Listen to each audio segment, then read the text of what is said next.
అందరికీ అస్సలాముఅలైకుం అండి. నమస్తే, జై హింద్, జై భారత్. నిన్న జరిగిన సంఘటన గురించి మరొకసారి చెప్పడం తెలుసుకున్నాను. నిన్న సంఘటన చాలా బాధాకరమైన విషయం. ఆ పిల్లలు ఎవరైనా కానివ్వండి, పిల్లలే. ఎందుకంటే ఎలక్ట్రిసిటీ డిపార్ట్మెంట్ తప్పు వల్ల ఇద్దరు పిల్లలు, అందులో ఒక పిల్లోడు చనిపోయాడు, ఇంకొక పిల్లోడు భవిష్యతే నాశనం అయిపోయింది. ఒక చెయ్యి తీసేసేయడం జరిగింది, కాళ్ళలో ఒక వేళ్ళు తీయడం జరిగింది. దీనికి ఎవరు బాధ్యతలు? దీనికి ఎవరు బాధ్యతలు అనేది నా ఒక ప్రశ్న. ఎలక్ట్రిసిటీ డిపార్ట్మెంటా, లేకపోతే ఆ వీధికి సంబంధించిన లైన్మ్యాన్ డిపార్ట్మెంటా, ఏఈడి డిపార్ట్మెంటా, లేకపోతే అక్కడికి సంబంధించిన ఇంటికి సంబంధించిన వైర్ వాళ్ళ బాధ్యతనా?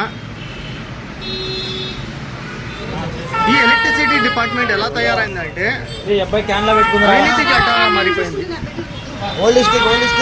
అవినీతికి అడ్డగా మారిన విద్యుత్ శాఖ. నాకన్నా ఒక న్యూస్ పేపర్ పెట్టేవాడిని నేను. ప్రతి ఒక్క దానికి లంచం, ప్రతి ఒక్క చిన్న పనికి లంచం జరుగుతుంది.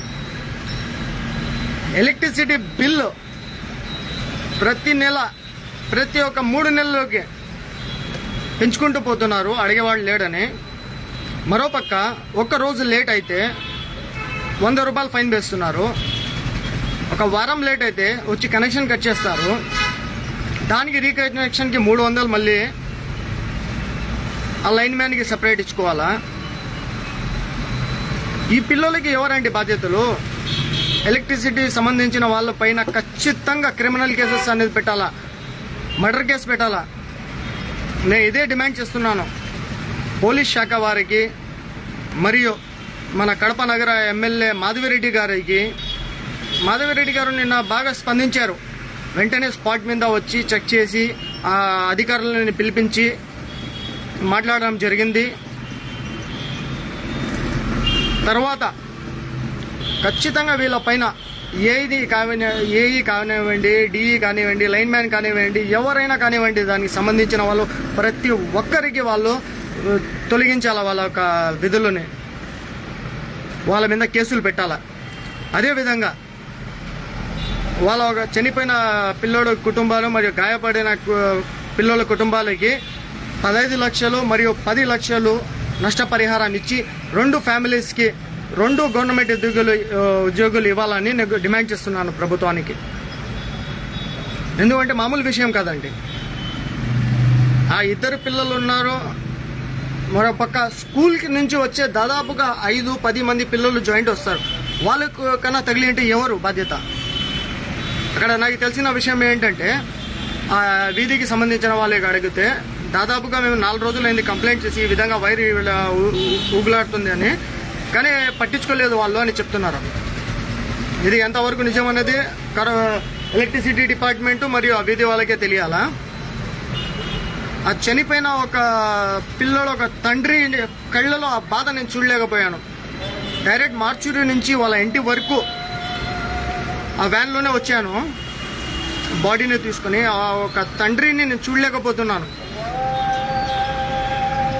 ఇంకో వాళ్ళు ఏం పెద్ద స్తోమత ఉండేవాళ్ళు కాదండి. ఒక వ్యక్తి ఏదో ఆటో నడుపుకుంటాడు, ఒక వ్యక్తి ఫ్రూట్స్ అమ్మే బండి, ఫ్రూట్స్ చేసుకుంటాడు, ఫ్రూట్స్ బిజినెస్. వాళ్ళు ఉండే కుటుంబం కాదండి, పేదవాళ్ళు. అందుకోసం ఖచ్చితంగా వాళ్ళ చనిపోయిన ఒక పిల్లోడు కుటుంబానికి 15 లక్షలు, గాయపడిన ఒక పిల్లోడి కుటుంబానికి 10 లక్షలు, 2 ఫ్యామిలీస్కి గవర్నమెంట్ పర్మనెంట్ ఉద్యోగం ఇవ్వాలా? దీనిపైన దృష్టి మన కడప నగర ఎమ్మెల్యే మాధవిరెడ్డి గారు ఖచ్చితంగా పెట్టి దగ్గర ఉండి చేపించాలండి. ఎందుకంటే మరొకసారి ఇటువంటి సంఘటన జరగకూడదు. మీరు చూడండి, ప్రతి ఒక్క వీధిలో ఎలా అయిపోయిందంటే, ఒక పోల్కి దాదాపుగా ఒక లిమిట్ ఉంటుంది. ఒక 50 కనెక్షన్లో లేకపోతే 30 కనెక్షన్లో ఇవ్వాల్సింది 100 కనెక్షన్లు ఇచ్చింటారు.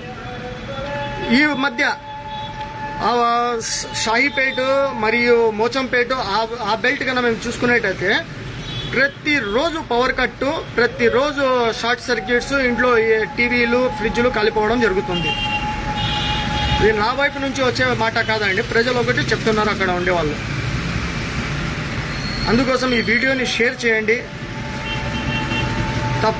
కంపల్సరీగా వాళ్ళకి నష్టపరిహారం, ఎందుకంటే ఆ పిల్లల యొక్క భవిష్యత్తు, చనిపోయిన పిల్లోనికి తిరిగి తెచ్చుకోలేం కదా. వాళ్ళ ఒక ఫ్యామిలీకి ఏదో ఆసరాగా ఉంటుంది. వాళ్ళ ఫ్యామిలీస్కి ఆ నష్టపరిహారం చేరాలా. మరి ఇటువంటి సంఘటనలు మళ్ళీ ఎప్పుడు జరగకూడదు.